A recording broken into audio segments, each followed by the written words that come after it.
Having a recently retired husband at home that is giving you, quote, suggestions and seems to be somewhat controlling or bossy would be challenging for any wife. And I want to encourage you that, first of all, that life transitions in general are challenging, whether you have a bossy husband or not. In fact, life transitions in general can take up to a year to 2 years to navigate successfully through. So I want to encourage you to give yourself some room to adjust, and also to give your husband some room to adjust. I would think the adjustment will be extremely challenging for your husband because he was a career man and a man that held a lot of responsibility, and most likely his career identified him and gave him lots of purpose. So the transition will even be that much more challenging for him. Knowing this, you can pause for a moment and ask yourself, these suggestions that he's making, are you personalizing them? Or is it really just a function of a habit for him to actually give suggestions and take leadership? If you personalize them, it will send you to a negative place, or it will most likely breed a negative attitude towards your husband. So, first of all, pause and see, are you personalizing it and making it harder for you to adjust to this new life transition? I recently worked with a couple that did not know about this, and when I explored it with her, she became very aware of what she really wanted was validation of her own strengths and the things that she brought to the household. So if that's what you're needing as well, or you're wanting, instead of looking to your husband to provide that, I would suggest, first of all, that you ask yourself that question. What is it that I want? What is it that I need? And is there any way that I can provide it for myself? If it's validation, take inventory of the job that you have done over these years of maintaining and taking care of the household. If you can evaluate it honestly, my guess would be is that you would find that you've actually done a wonderful job at that. And validating yourself can be very powerful, and it will keep you from having to look for a specific answer or response from your husband. Next, I want you to consider going to God and asking His opinion as to your worth and your value and your contribution to your home and your family. Hearing directly from God can be incredibly powerful and very affirming. You want to know the truth, and He is the author of truth. And hearing the truth from the Creator of your soul can hold the greatest sense of weight and power to sustain you at times where you might feel criticized and really discouraged in your relationship with your husband.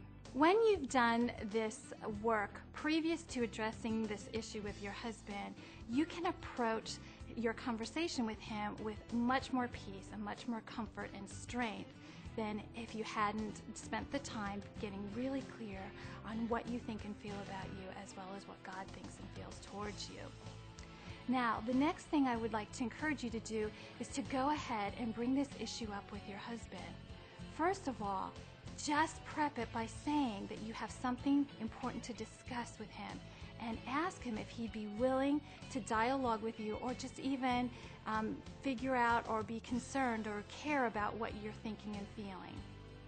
If he seems genuinely caring, that he really wants to know what's going on for you, you can proceed by sharing what it's been like for you, not addressing his behavior, but speaking from statements that communicate what you felt and how you have experienced the last several months or weeks when you are told to do a typical household task in a different way by him.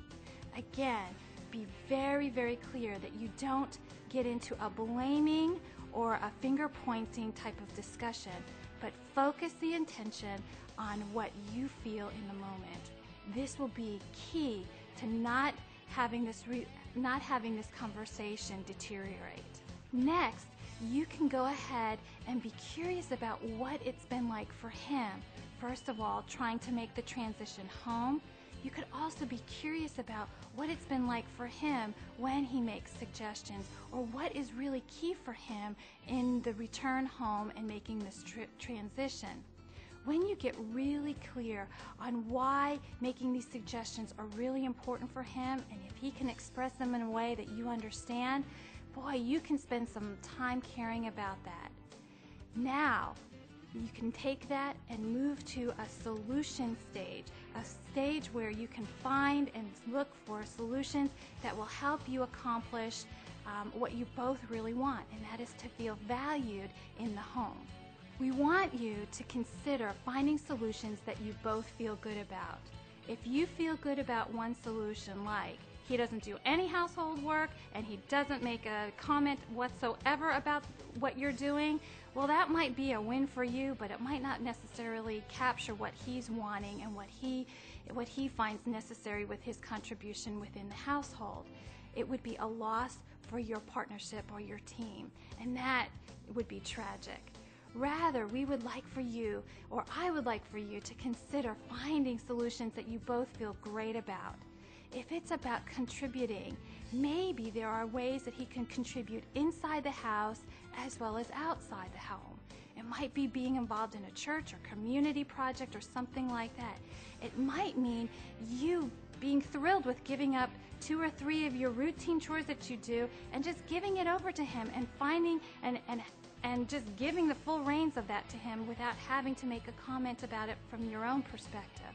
Whatever your solution is, it's important that you operate on the same team, that you both feel good about, ways that you can contribute and feel valuable within the relationship as well as in the household.